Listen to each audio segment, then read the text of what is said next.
राम सत्य संकल्प प्रभु सभा काल बस तोरी, मैं रघुवीर शरण यब जाहूँ देहु जनखोरी। कर्क राशि के जो जातक हैं 2024 में फरवरी में क्या फल मिलने जा रहा है। कुंडली के हिसाब से तीन राशियाँ, तीन ग्रह चेंज हो रहे हैं। 6 तारीख को मंगल चेंज हो रहे हैं, 12 तारीख को शुक्र महाराज जी चेंज हो रहे हैं, साथ ही साथ 14 तारीख को सूर्य मूव कर रहे हैं। तो इसकी वजह से आपका जो लग्न है वहाँ पे क्या फल प्राप्त हो रहा है, साथ ही साथ जो आपके पंचमेश हैं वहाँ पे क्या फल प्राप्त हो रहा है, जो नवमेश हैं, भाग्यांश है, धर्मेश हैं, वहाँ पे क्या फल प्राप्त हो रहा है, साथ ही साथ जो आपका लाभ का घर है वहाँ पे कौन सा ग्रह विद्यमान है, जो आपका कर्म का क्षेत्र है, पिता का क्षेत्र है, वहाँ पे कौन सा ग्रह विद्यमान है, ये सारी चर्चाएं मैं इस वीडियो में करने जा रहा हूँ। जय श्री महाकाल। मैं राहुल तिवारी आप सभी का आपका अपने इस चैनल में हृदय से स्वागत करता हूँ। दोस्त 2024 फरवरी की जो आपकी कुंडली बन रही है, तीसरे भाव में कुंडली के केतु महाराज जी विद्यमान है, चतुर्थ भाव में चंद्रमा विद्यमान है, कुंडली का जो छठा भाव है वहाँ पे शुक्र और मंगल विद्यमान है, सप्तम भाव पे सूर्य और बुध महाराज जी विद्यमान है, अष्टम भाव पे शनि महाराज जी विद्यमान है। जो आपका भाग्य का क्षेत्र है, नवा भाव है, नवमेश जो है वहाँ पे राहु महाराज जी विद्यमान है, और 10वां भाव जो आपका कर्म का क्षेत्र है वहाँ पे गुरु महाराज जी विद्यमान हैं। तो ये आपकी कुंडली है। तो 24 में फरवरी महीने में जो परिणाम निकल के आता है उस पे मैं चर्चा कर रहा हूँ।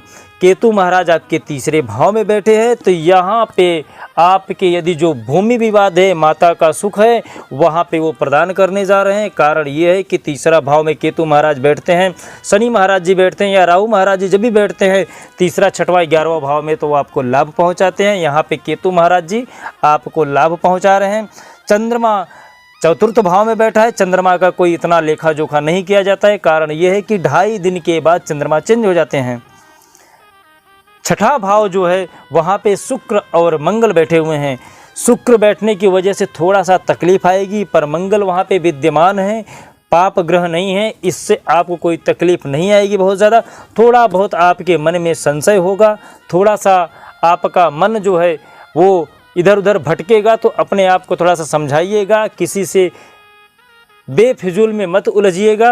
रोग के साथ साथ आपके दुश्मनों का निर्माण हो सकता है इसमें, तो आप अपनी दुश्मनी को कामयाब मत होने दीजिएगा, अपने आप पे थोड़ा सा काबू रखिएगा। 6 तारीख को मंगल महाराज जी चेंज होके ये आपके सप्तम भाव में चले जाएंगे, साथ ही साथ 12 तारीख को शुक्र महाराज जी चेंज होके ये भी आपके सप्तम भाव में चले जाएंगे।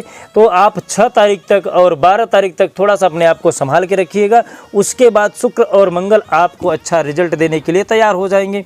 कारण ये है कि जो आपका सप्तम भाव है वहाँ पे शुक्र का वास होता है, वो जो घर है, जो वहाँ के कारक हैं वो शुक्र महाराज स्वयं है। तो शुक्र अपने घर पे जा रहे हैं, तो आपके ऊपर कृपा दृष्टि बरसाने जा रहे हैं, आपके ऐश्वर्य में वृद्धि करने जा रहे हैं। मंगल महाराज आपके भूमि से रिलेटेड जो सुख है वो देने जा रहे हैं। सूर्य महाराज 14 तारीख के बाद चेंज हो जाएंगे। सूर्य महाराज 14 तारीख के बाद चेंज हो जाएंगे, ये आपके जाके अष्टम भाव में बैठ जाएंगे, और जहाँ पे सूर्य बैठ जाते हैं वहाँ पे सारे ग्रह अस्त हो जाते हैं। हालांकि अष्टम भाव पे शनि महाराज हैं, शनि महाराज आपके रोग में 14 तारीख तक वृद्धि करेंगे, लेकिन जहाँ पे सूर्य उदय हो जाते हैं वहाँ पे सारे ग्रह अस्त हो जाते हैं। ऐसा नहीं कि वो हट जाते हैं, पर उनकी रोशनी के आगे वो छिप जाते हैं, इसी को अस्त होना बोलते हैं। तो जब सूर्य महाराज 14 फरवरी से आपके अष्टम भाव में चले जाएंगे तो शनि अस्त हो जाएंगे, तो आपकी जितनी भी पीड़ा है वो सब खत्म हो जाएगी। रोग को लेके रोगों का क्षय हो जाएगा, रोग नष्ट हो जाएगा, नई चेतना मिलेगी आपको शारीरिक दृष्टि से। जो आपके भाग्य का भाव है वहाँ पे राहु महाराज जी विद्यमान हैं। राहु महाराज जी आपके भाग्य को 4 चांद लगाने जा रहे हैं, क्योंकि राहु महाराज की जो दृष्टि पड़ रही वो आपके ऊपर शुभ दृष्टि पड़ रही है। यहाँ से आपका बिजनेस, व्यापार, लाभ का प्रमाण बढ़ने के योग्य बन रहे हैं।